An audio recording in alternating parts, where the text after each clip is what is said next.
everyone's just going with what the president says in public. We know there's very little process. We just now this week got a USTR in place, and there's now a Commerce Secretary, and we know that Howard Lutnick, as Secretary, wants to control tariffs.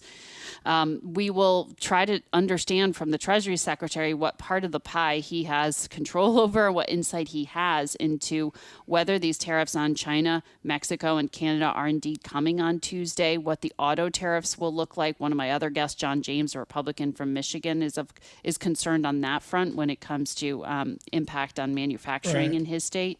So we'll try to get a bottom line for you. But, when we see social media posts saying tariffs are coming, is it just a negotiating tactic? If so, what's the ask? I mean, it's not clear.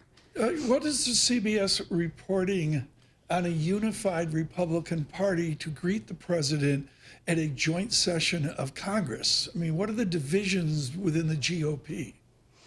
Well, it's hard to find any public divisions they're willing to own. Yeah, but come on, Margaret. You're talking to everybody. Margaret's over at the Hay Adams Hotel. Work in the room. Come on, Margaret. What's the backstory here in the GOP?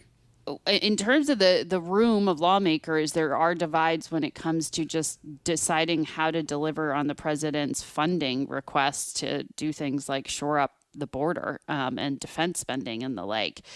There's also a fair amount of discomfort in the House about the ability to get anything more than one big bill done when it comes to the tax cuts. None of that's resolved. There was a budget agreement, but the budget agreement is really just a blueprint that hasn't been delivered on yet.